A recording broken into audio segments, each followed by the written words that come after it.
Around 12,000 years ago, the hunter-gatherer tribes that populated what is now the Middle East began to experiment with an alternative method of providing food for themselves.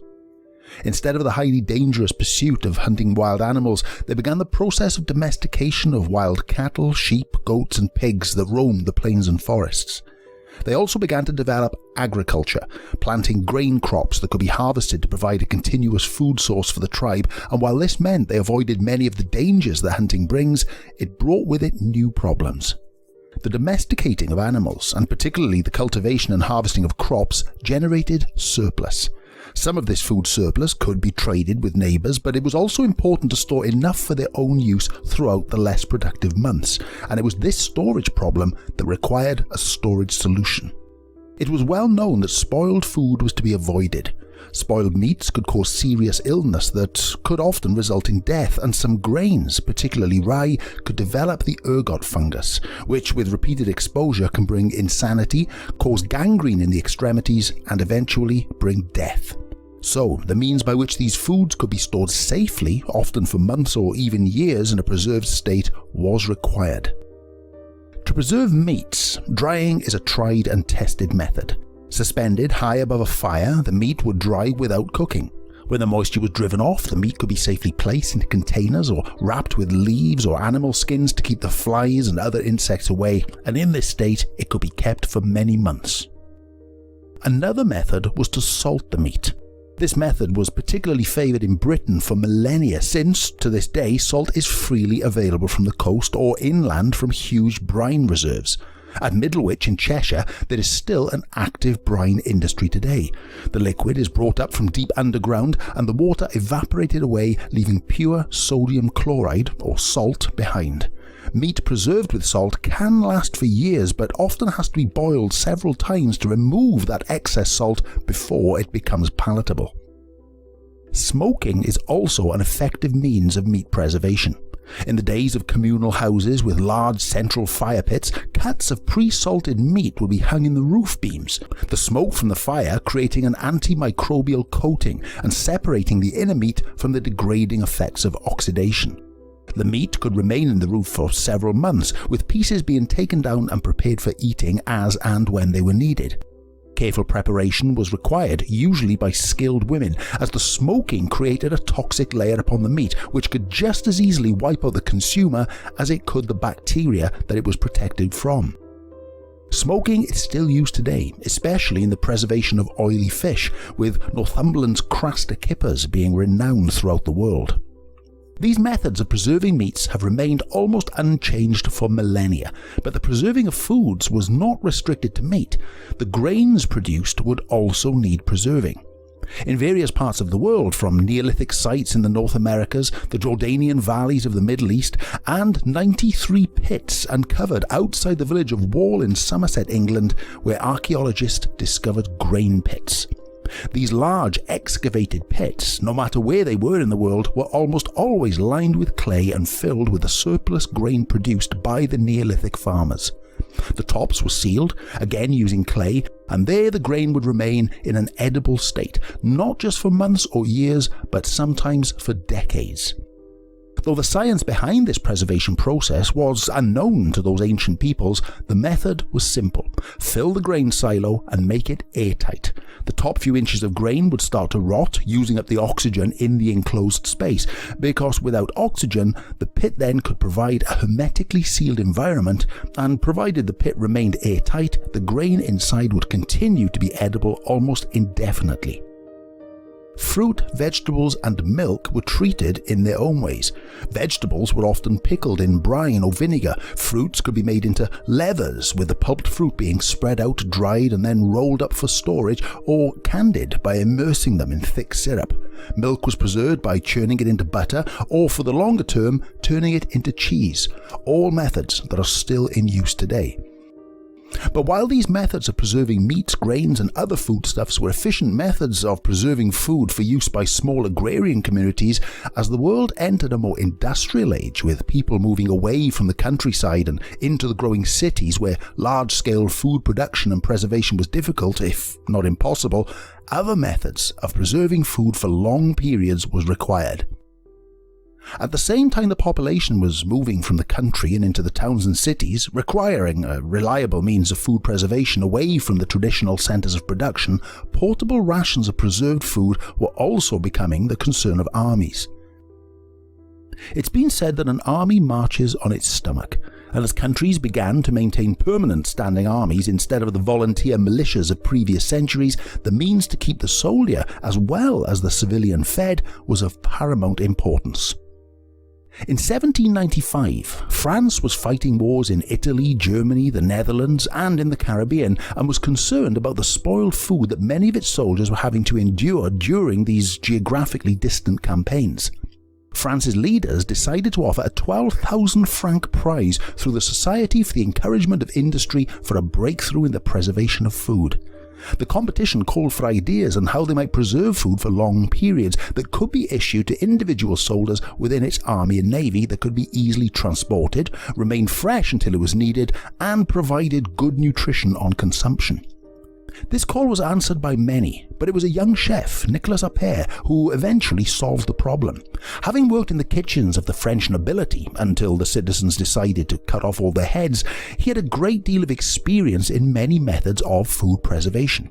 The food, for example a beef stew, would be prepared in large batches, with individual portions then being placed into champagne bottles, which were tightly sealed using an unusual mixture of lime and cheese to set the corks, and then heated by immersing them in water that was just below boiling temperature.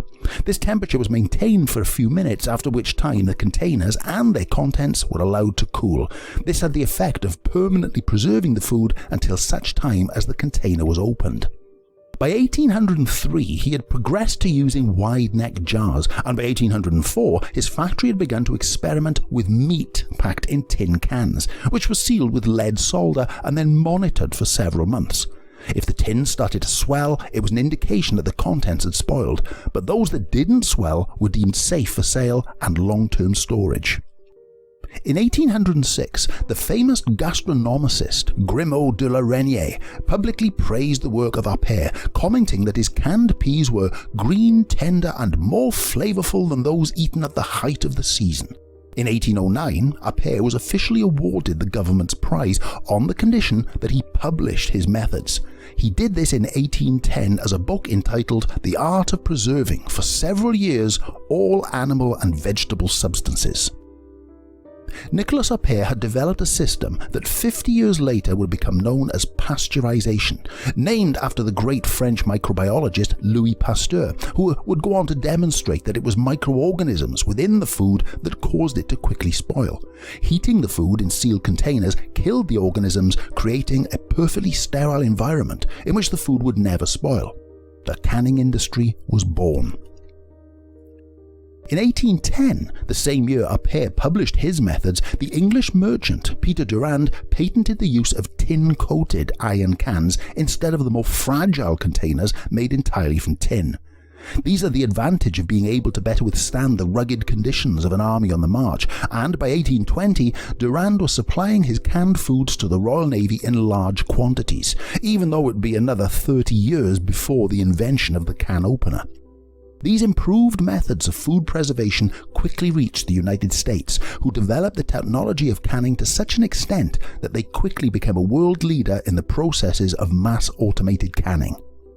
This was to be a major advantage to US troops during the Civil War of the 1860s.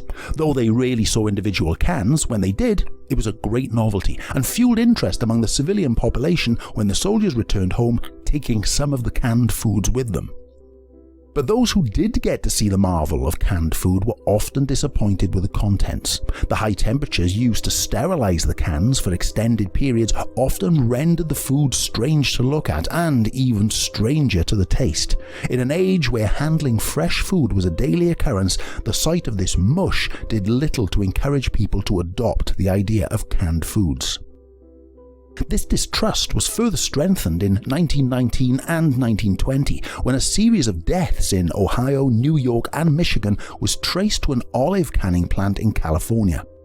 19 people had died when they contracted the bacteria Clostridium botulinum, the bacterium which causes botulism.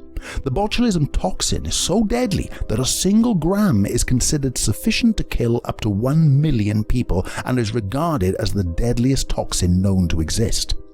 The bacterium had developed in the cans of black olives, and as an anaerobic bacteria, it thrived in the oxygen-depleted environment inside the sealed vessels.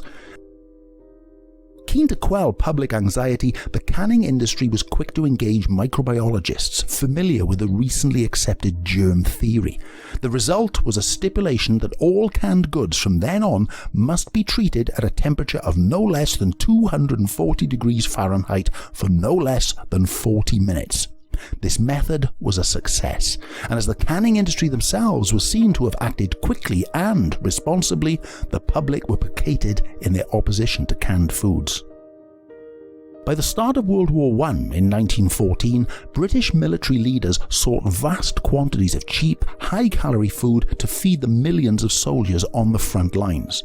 The food needed to be transported safely, it needed to survive in the harsh conditions of the trenches, and have a long life. Many soldiers were issued simple, low-quality canned foods, such as the famous bully beef or pork and beans, canned sausages, and Maconochie's Irish stew, which was described by one soldier as, warmed in the tin, Maconochie was edible. Cold, it was a man-killer. By 1916, the poor quality of the canned food issued to the soldiers resulted in a Great Depression of morale, something all military leaders take very seriously. Those in command sought to provide better quality food to improve the morale of their men, and soon after, complete meals in a can began to appear. In 1917, the French army were issuing canned French cuisine such as coq au vin, beef bourguignon, French onion soup, and vichyssoise. The Italian army were enjoying canned ravioli, spaghetti bolognese and minestrone, but shortages of canned food in the British army led to the government issuing large quantities of cigarettes and amphetamine pills in an attempt to suppress the appetite of the British soldiers. By World War II, canned rations had improved dramatically. A soldier could expect to find good quality soups, meat, vegetables, chocolate, biscuits, and even cigarettes and mint sweets issued to him in cans, and thanks to improved methods in the fabrication of the cans and the preparation of the food, they were far more palatable. The ration packs also contained a valuable tin opener. When war was over and the soldiers returned home, many took what surplus rations they could carry home with them. For many civilians, it was the first time they'd experienced high-quality canned foods, and the convenience of being able to store them at room temperature for long periods without fear that the contents would spoil was of some great delight to the post-war housewife, since refrigerators, in the UK at least, would not become common for around another 15 years. By the late 1940s, the demand for canned goods had risen swiftly, and manufacturers were only too pleased to give the public what they wanted. Today it would be unthinkable for many of us to do our grocery shopping without coming home with at least a couple of canned foodstuffs. From treacle pudding to asparagus tips, from duck de l'orange to sausage, egg and chips, any food you can think of is likely to be available in a can. And for most people, they are also safer than they have ever been.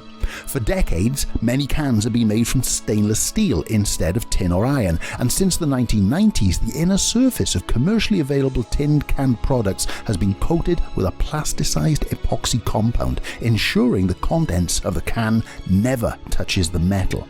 This should mean that if you ever find a can at the back of your cupboard, at some point in the next 50 years, the contents should be just as edible as it is today.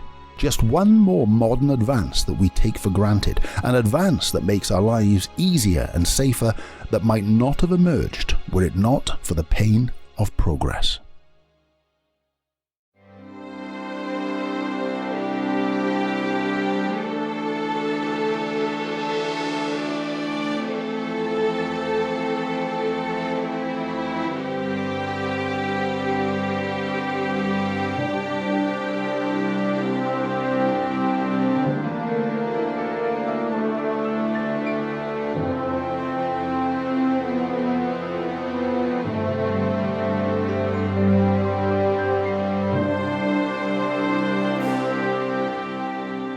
Since Steaming Cup of Reason and myself, Thor Logic of the Gods, began the Pain of Progress series, it has gone from strength to strength, far exceeding our expectations and gaining followers across the globe. Foremost in that success is you, the viewers, and for that we extend our most heartfelt thanks. As this episode draws an end to Series 2, we'll be taking a break before returning for our third series, where the premise of the show will shift the focus away from the gadgets and technologies that have come to us through the wars we have fought and the hardships we've suffered, and instead we'll explore the societal advances that we have made, the rights hard won, the qualities of life we have fought to enjoy, and the rights still being fought for on several fronts. We hope you'll join us for the Series 3 premiere of The Pain of Progress.